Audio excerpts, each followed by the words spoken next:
Bill was a graduating senior, Shirley a sophomore. By the time of his graduation, they had fallen in love and decided to get married. As part of Bill's courtship routine, he would break all the rules by flying with Shirley in a Piper Cub over Mount Oread, the university campus.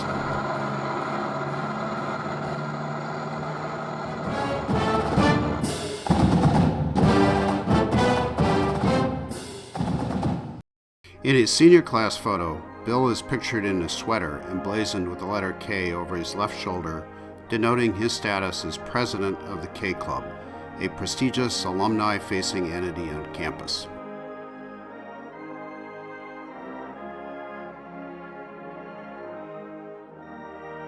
Bill's graduation coincided with the 75th anniversary of the school. It was a special day for him and for the University of Kansas.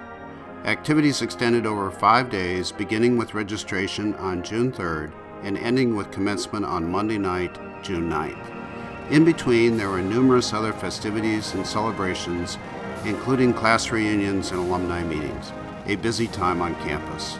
We see Bill's name clearly on the list of candidates from the School of Education. With rain in the forecast, graduation ceremonies traditionally held in the Memorial Stadium were moved indoors to the Hoke Auditorium. This Gothic structure, designed to balance the Watson Library at the opposite end of Jayhawk Boulevard, was built in 1929 to be the home of the KU basketball team. Other than a self-serving pitch from the governor for graduates to stay in Kansas, the rest of the speakers conveyed messages that were both solemn and decidedly ominous. An account in the local newspaper the next day starts out by comparing the uncertainty of a graduate's future with the uncertainty of the weather. It also quotes a university regent saying, "This is a year and age for strong men. It is a year which may call on you to make sacrifices." The school chancellor goes on to say it's impossible to know the facts of tomorrow. Virtually 6 months from the day of Bill's graduation, America was drawn into World War II.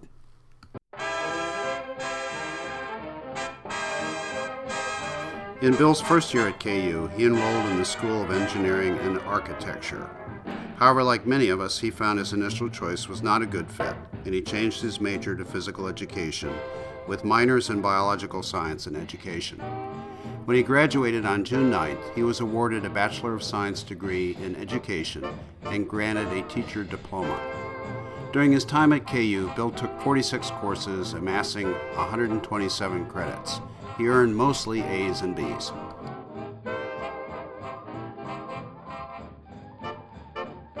Bill was highly athletic, competing in football, basketball, and track while at KU. The earliest mention of his athletic endeavors appears in a Hutchinson newspaper published Friday, December 3, 1937. Bill is featured as a star player on the freshman basketball team, scheduled to take on the varsity squad that night in the opening game of the KU season. At 5 foot 10 inches tall, relatively short even for then, I'm guessing he would have been a guard, responsible for taking the ball down the court and directing the playmaking. By his sophomore year, Bill had narrowed his focus to track and field. We see him pictured in the Jayhawker magazine with the rest of the track team in the spring of 1939. Next, we see him pictured with his coach, Bill Hargis, getting some pointers on how to throw the javelin. Technique was important in order to be competitive and avoid injury. Now we see Bill putting into practice what he learned from his coach. The javelin itself was a little over 7 feet long, weighed about 1 3/4 pounds, and was typically thrown over 200 feet in competitions at the time. This event required speed down the runway and an explosive release of energy at the time of the throw. In his junior and senior years, the field event in which Bill really excelled was the pole vault. He was ranked the number 1 or 2 vaulter on the KU team, finishing first, second, or third in most competitions. Compared with today, the pole vaulting technology of Bill's time was very primitive. The poles were made of relatively stiff aluminum or steel, with little capacity to absorb energy at the time of takeoff or release energy at the top of the vault. Record heights in the early 1940s were in the range of 15 feet versus 20 feet today, owing to today's lighter, more flexible glass and carbon fiber poles. Also, landing pit areas where Bill would complete his vault consisted of piled sand or sawdust that did little to cushion his fall from a height of 12 to 13 feet. Leg, ankle, and foot injuries were common afflictions, hindering consistent performance throughout the season.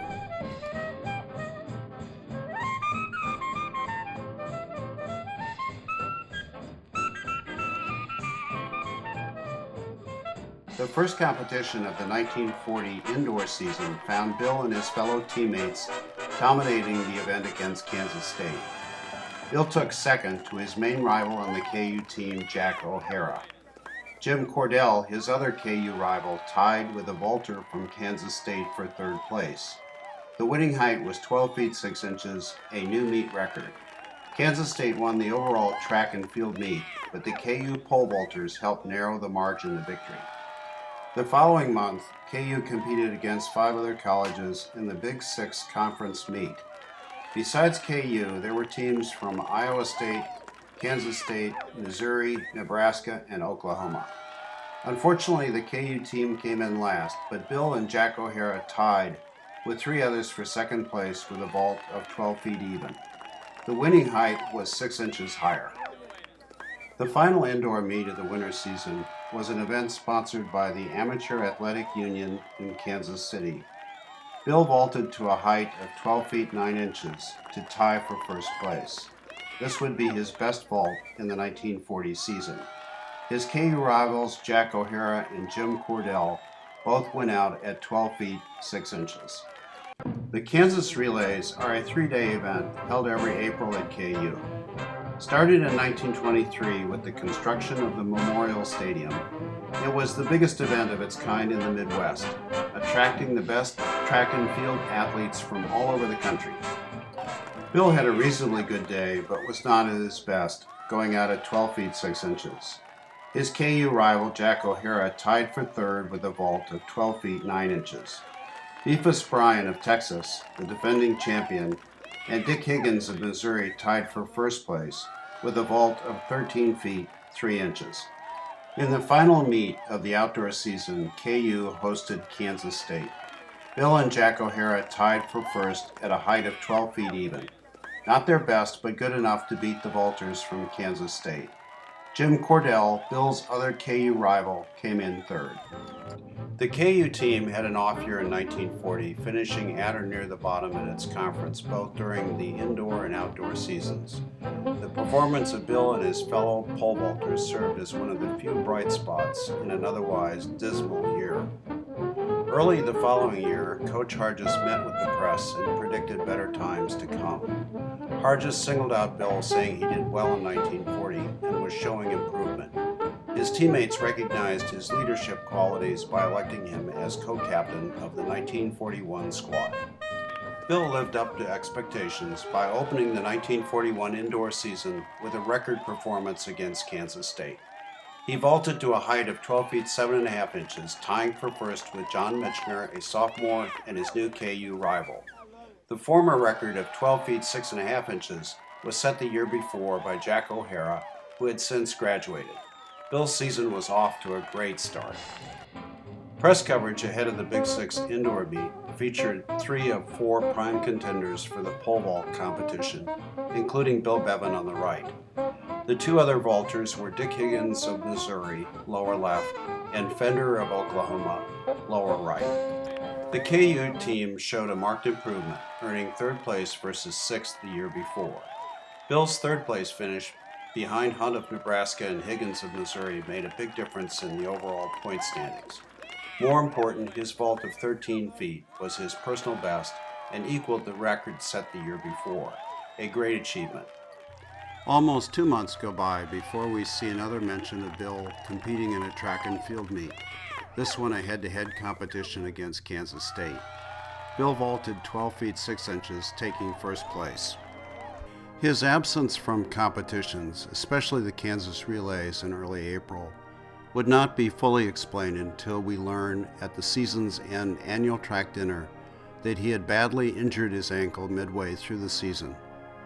Unfortunately, Bill missed his last Big Six conference meet because of the ankle injury, a pity since he'd been doing so well early in the season and might well have topped his best career vault of 13 feet in the final conference competition. At the annual team dinner in June, Coach Hargis lamented Bill's midseason injury and characterized it as a jinx that seemed to befall whoever was chosen captain of the track team. In hopes of breaking the spell, the team did not choose a captain for the 1942 season. While Bill was healthy, the KU team improved its indoor ranking to third in the conference from sixth the year before. After his injury, KU fell to last place in the outdoor season. The official History of Kansas Track and Field, published in 2008, lists Bill as sole captain of the 1941 team, albeit with his name misspelled. For some reason, it fails to include the name of co-captain and sprinter, Darrell Mathis.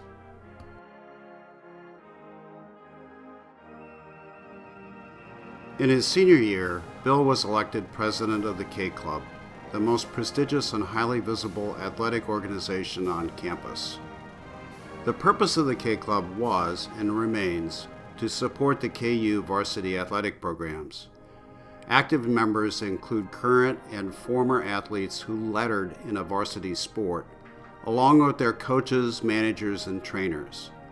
Alumni who participated in varsity sports but did not letter, and others who made exceptional contributions to the KU athletic program could also join.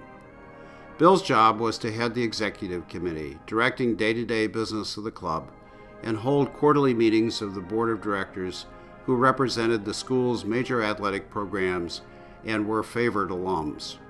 It was a big, time-consuming, highly political job.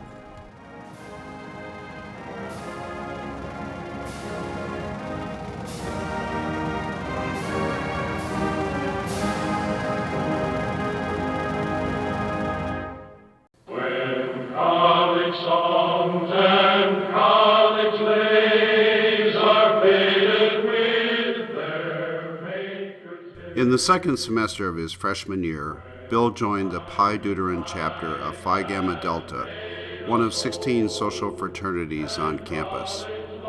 Founded just after the Civil War at a small college south of Pittsburgh, it grew quickly with chapters throughout the U.S. and Canada at the time Bill entered the Brotherhood.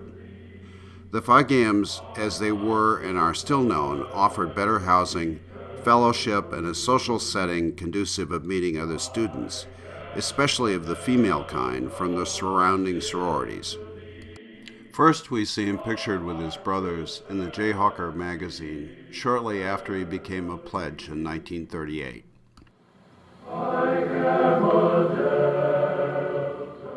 Then we see him in his sophomore year photo, by which time he has become an active member of the Phi Gam chapter.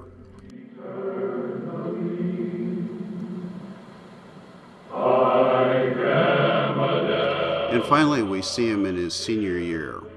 He was not present for a junior year photo, as he was most likely away at a track meet.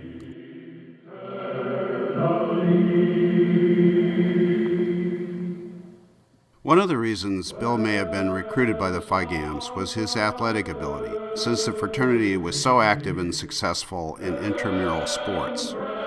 In his junior year, Bill is cited for having collaborated on the decisive play to get the Phi Gams into the finals of the touch football competition, which they later won by the score of 7-0 over the Sig Alfs. In the semis, the Phi Gams were tied with Beta Theta Pi at the end of regulation play. To determine a winner, each team was given 5 plays to make the most yards. Per the Jayhawker write-up, on the final play, the Phi Gams pulled the most spectacular pass of the season. Dick Reed fired the pigskin 35 yards to Bill Beven, number 15 in the photo, in rain and darkness to pull a lost game out of the fire. The Betas had outfought the Phi Gams but lost on the final pass. For his efforts throughout the touch football season, Bill was named to the first team of the Intramural All-Stars. Shirley enrolled into the University of Kansas as a sophomore, having attended Chevy Chase Junior College in Maryland during her freshman year. As she describes it, my father was a proud graduate of the University of Kansas, and some of my classmates from high school were going to attend, so the University of Kansas seemed just right for me.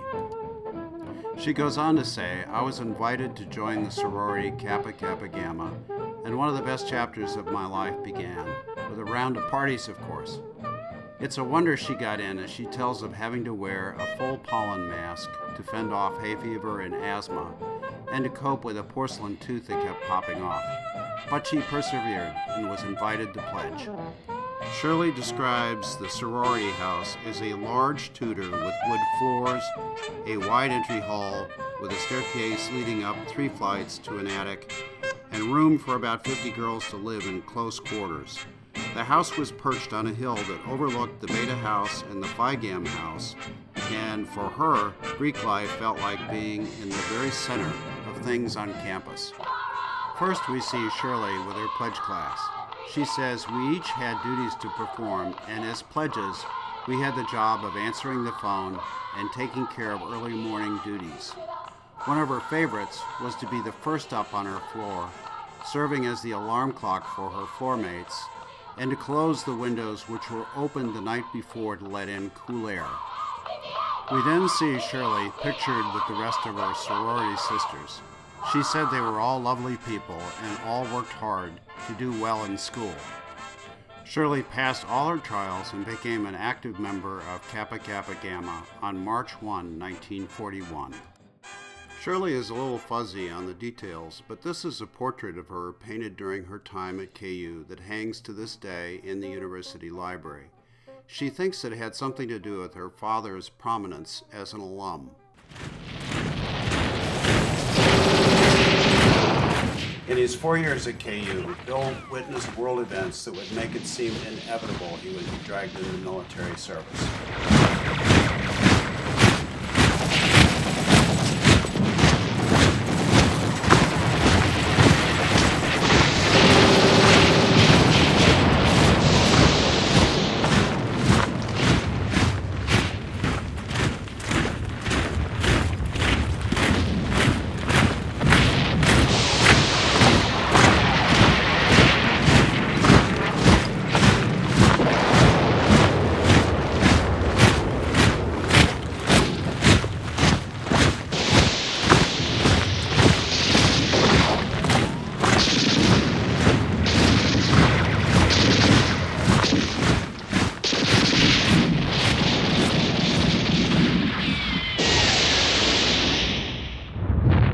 All of this happening before he graduated in June 1941. Once again, President Roosevelt makes history for the United States.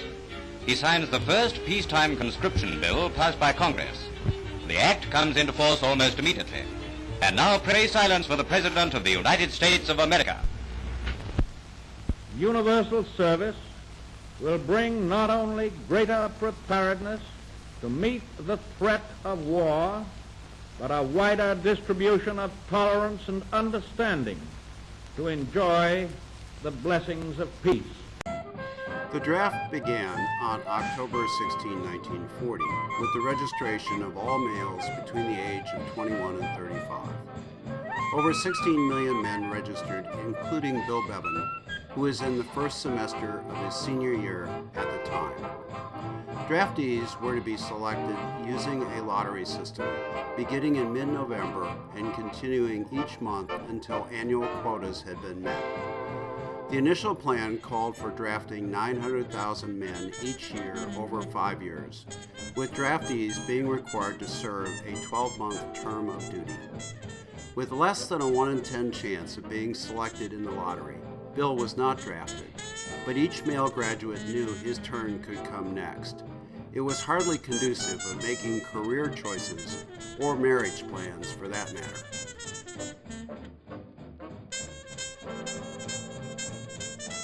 With all the talk of war and the draft, it's no wonder students considered the inevitability of serving in the military.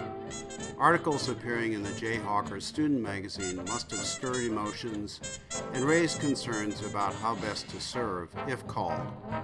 One option was the Army Air Corps, and the best path to get there was the Civilian Pilot Training Program, sponsored by the Civil Aviation Authority, the CAA.